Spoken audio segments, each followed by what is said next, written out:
In the last video we have discussed the first 7 MCQs of chapter number 1. आज की जो video है इसमें हम क्वेश्चन नंबर 8 को डिस्कस करेंगे। क्वेश्चन नंबर 8 है कि 2 bulbs marked 200 watt 250 volts and 100 watt 250 volts are joined in series to 250 volt supply. Power consumed in this circuit is। ठीक है, इसका सोल्यूशन जो है मैं आपको बता देता हूँ कि इस क्वेश्चन को सॉल्व करने की जो ट्रिक है, आप ज़रा इस ट्रिक को बस माइंड में रख लें। आपका ये जो क्वेश्चन है ये बहुत इजीली सॉल्व हो सकता है। ठीक है, सोल्यूशन की तरफ चलते हैं कि जब आपके पास बल्ब जो है वो सीरीज़ में कनेक्टेड हो,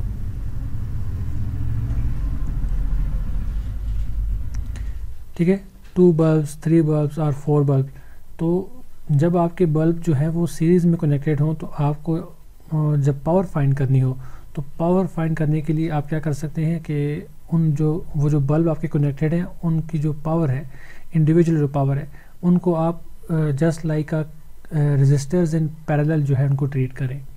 ठीक है, जैसे मैं यहाँ पे देख रहा हूँ कि मेरे पास जो एक बल्ब है वो 200 वाट का है, फिर दूसरा बल्ब जो है वो 100 वाट का है और ये सीरीज़ में कनेक्टेड है। ठीक है, लेकिन हमने इनको ऐसे ट्रीट करना है जैसे हमारे पास जो रेजिस्टर्स हैं वो पैरेलल में कनेक्टेड है।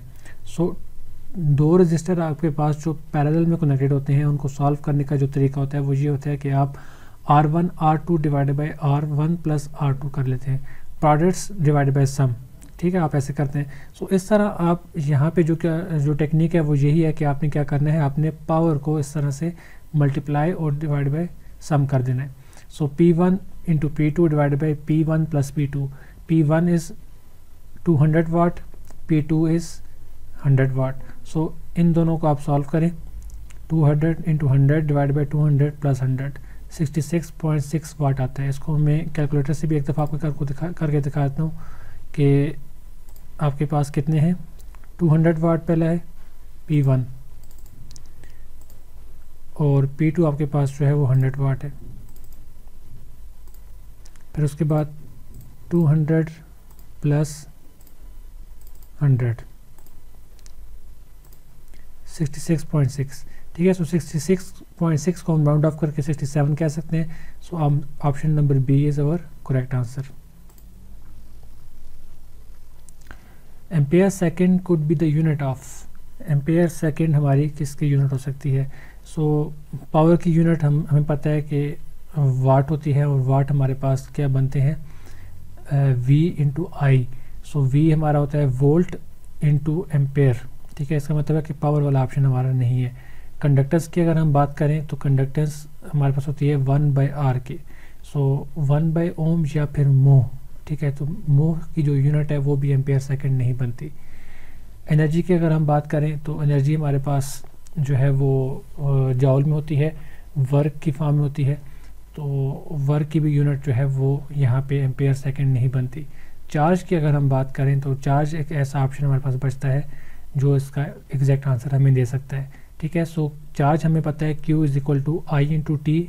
आई is current which is measured in ampere and T is equal to second. So ampere second is the unit of charge. ठीक है, so option number D is correct. Which of the following is not the same as watt. ठीक है, अब हमें ये चीज़ check करनी है, option A, option B, option C, option D में से कौन सी ऐसी वैल्यू है, ऐसा ऑप्शन है जो कि वाट के इक्विवेलेंट नहीं आ रहा। ठीक है, सो ऑप्शन ए की अगर हम बात करें तो जाउल पर सेकंड, जाउल हमारे पास क्या होती है, एनर्जी होती है, एनर्जी बाय सेकंड जो कि हमारे पास इक्वल है पावर के। ठीक है, ये हमारे पास वाट के इक्वल ही होती है। जाउल पर सेकंड हमारे पास एक्चुअली वाट्स होते हैं। उसके बाद ऑप्शन बी की अगर हम बात करें तो एम्पेयर मतलब कि करंट और वोल्ट मतलब कि voltage. So I divided by V, I divided by V हमारे पास पावर नहीं होती। अगर हम यहाँ पे ये डिवीजन के बजाय अगर ये मल्टीप्लिकेशन होती तो हम ये कह सकते थे कि ये हमारे पास पावर है, जैसा कि आप ऑप्शन सी में देखें amperes into volts. So V into I power है। इसी तरह ऑप्शन डी की अगर हम बात करें तो ampere square into ohm. So I square into R, ये भी हमारे पास पावर है। यूजुअली हम पावर लॉस की बात जब हम करते हैं तो आई स्क्वायर आर की बात करते हैं। सो ऑप्शन डी भी करेक्ट है। So only option B is the one that is not equal to power. So option B is correct. क्योंकि हमसे यही पूछा गया था कि कौन सी ऐसी यूनिट्स है जो कि वो वाट्स के इक्वल नहीं है। So option B is correct. 1 kilowatt hour of electrical energy is the same as, ठीक है, अभी हमने watts, ergs, joule, British thermal units में से हमने देखना है कि हमारे पास ये किसके इक्वल है। सो एक चीज़ तो कंफर्म है कि हमारे पास ये जाउल में होगी, ठीक है, जाउल में होगी, और ये जो वैल्यू है 36 × 10⁵ जाउल जो बनती है वो किस तरह बनती है, किलो की जगह आपने 1000 पुट कर देना है। फिर उसके बाद आवर है तो आवर के लिए 60 मिनट्स एंड 60 सेकेंड्स। जब आप इन तीनों को मल्टीप्लाई करते हैं तो आपके पास आता है 36 × 10⁵ जाउल, ठीक है। सो ये आपका जो ऑप्शन है, option number C is correct. So MCQ number 12 की तरफ चलते हैं। An electric current of 5 ampere is same as.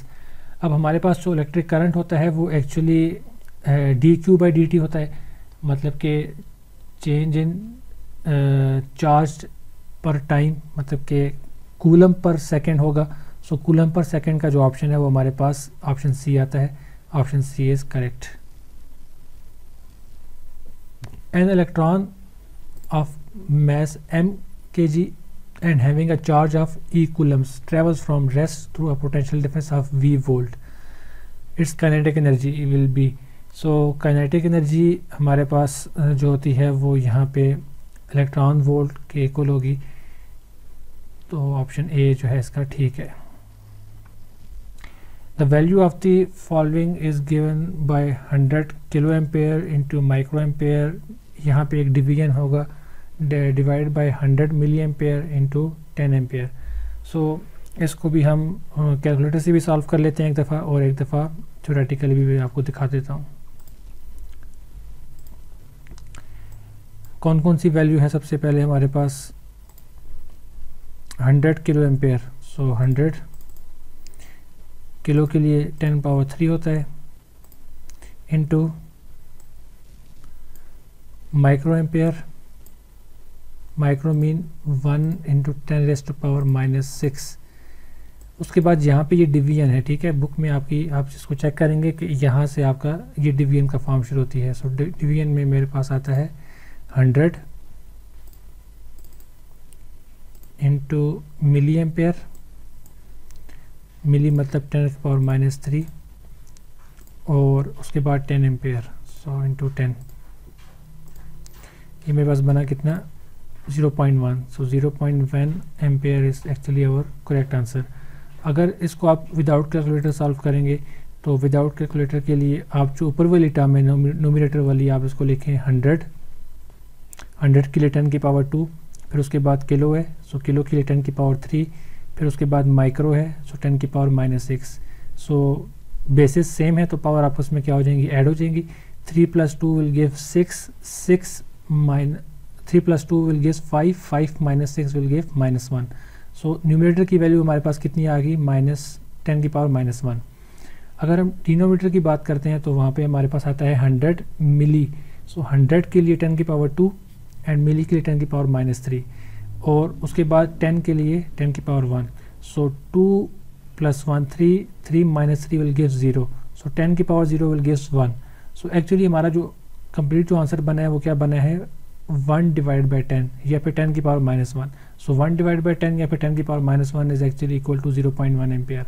So without calculator भी आप इसको सॉल्व कर सकते थे, लेकिन ऐसे टेस्ट, ऐसे एग्जाम्स जहाँ पे आपको कैलकुलेटर अलाउ हो, आपने उनको कैलकुलेटर को यूज़ करना है। कैलकुलेटर को यूज़ करके आपने टाइम को सेव करना है, टाइम को वेस्ट नहीं करना इस तरह की कैलकुलेशन करके। A circuit contains 2 unequal resistances in parallel। ठीक है, आपके पास जो रेजिस्टेंस है वो पैरेलल में कनेक्टेड हैं और उनकी जो वैल्यू है वो भी अनइक्वल है। अच्छा, यहाँ पे अब दो केसेस आते हैं आपके। अगर आपके रेजिस्टेंस जो है वो पैरेलल में कनेक्टेड हैं और अगर उनकी वैल्यूज़ इक्वल हैं, अगर तो वो पैरेलल में कनेक्टेड हैं तो ये बात तो 100% कन्फर्म है कि उनके अक्रॉस जो वोल्टेज ड्रॉप होगा वो इक्वल होगा। ठीक है, so voltage drop across R1 will be equal to voltage drop across R2 and voltage drop across R3 up to so on. ठीक है, वोल्टेज ड्रॉप जो है उनका जो पोटेंशियल डिफरेंस है वो पैरेलल में सेम रहेगा। ठीक है, सो यहाँ से ऑप्शन सी हमारा जो हमें लग रहा है वो करेक्ट लग रहा है। लेकिन अगर हम ये कह दें कि अगर हमारे पास जो रेजिस्टेंसेस हैं वो इक्वल नहीं है, सो इक्वल अगर नहीं होंगी तो उस टाइम पे भी हमारे पास पोटेंशियल डिफरेंस तो सेम रहेगा, लेकिन उस टाइम पे हमारे पास जो करंट है वो डिफरेंट होगा। ठीक है, इसको मैं थोड़ा सा इस तरह एक्सप्लेन कर लेता हूँ कि अगर हमारे पास दो रेजिस्टेंस इक्वल वैल्यूज़ के कनेक्टेड है पैरेलल में, तो जितना करंट एक रजिस्टर के क्रॉस एक रजिस्टर के थ्रू पास होगा उतना ही करंट दूसरे रजिस्टर के थ्रू भी पास होगा। ठीक है, equal current will pass through each resistor.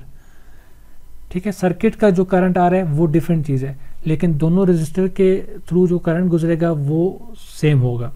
लेकिन यहाँ पे जो चीज़ आ रही है वो आ रही है अनइक्वल रेजिस्टेंस की। सो अनइक्वल के रेजिस्टेंस केसेस में आपके पास जो करंट होगा वो तो डिफरेंट होगा ही, लेकिन जो पोटेंशियल डिफरेंस है वो फिर भी आपका सेम रहेगा। ठीक है, यही सारी थ्योरी मैंने यहाँ पे ये लिखी हुई है, इसको आप रीड आउट कर सकते हैं। सो ऑप्शन सी यहाँ पे जो है वो करेक्ट है। Current is same in both, ये ऑप्शन तब हमारा ठीक होता है जब यहाँ पे हमारे इक्वल रेजिस्टेंस होते। ठीक है, यहाँ पे अनइक्वल होने की वजह से हम ये कह सकते हैं कि ऑप्शन ए इज़ इनकरेक्ट।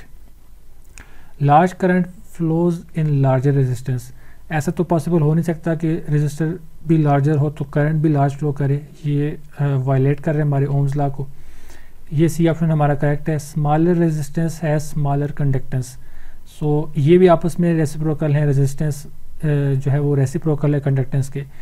एक चीज़ किसी चीज़ को रोकने की प्रॉपर्टी है, एक किसी चीज़ को अलाउ करने की प्रॉपर्टी है, तो ये दोनों कैसे सेम हो सकते हैं। ठीक है, सो ऑप्शन डी तो हमारा गलत है ही। सो ये थे हमारे 15 क्वेश्चन। नेक्स्ट क्वेश्चन में इसको भी डिस्कस कर लेते हैं, शॉर्ट सा क्वेश्चन है। Conductance is expressed in terms of, conductance हमारे पास जो होती है वो रेजिस्टेंस के रेसिप्रोकल होती है। सो रेजिस्टेंस हमारे पास ओम में होती है, तो इसको अगर हम इसका रेसिप्रोकल लें तो 1/ओम जो है वो कंडक्टेंस के इक्वल होता है, और इसके लिए स्पेसिफिक एक वर्ड हम यूज़ करते हैं जो कि मोह का है। ठीक है, इसको मोह भी कहते हैं और इसको हम सीमन भी कहते हैं। ठीक है, सो ये इसकी जो थी वो यूनिट थी। नेक्स्ट क्वेश्चन ये भी हम देख लेते हैं, इसमें भी कोई ज़्यादा कुछ कैलकुलेशन नहीं है। विच of the following could be the value of resistivity of copper, copper की जो रेजिस्टिविटी है ये कांस्टेंट वैल्यू है। ठीक है, इसको कैलकुलेशन की रिक्वायर नहीं है, इसके लिए रिक्वायरमेंट नहीं है, आप जस्ट इसको मेमोराइज कर सकते हैं। 1.7 न्यूटन पर -6 ओम सेंटीमीटर जो है वो इसकी रेजिस्टिविटी है।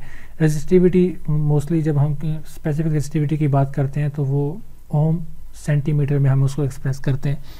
ठीक है, सो 17 क्वेश्चन भी हो गया। 18 जो है ये थोड़ी सी इसके लिए डिस्कशन रिक्वायर होगी, इसको हम नेक्स्ट वीडियो में डिस्कस करेंगे।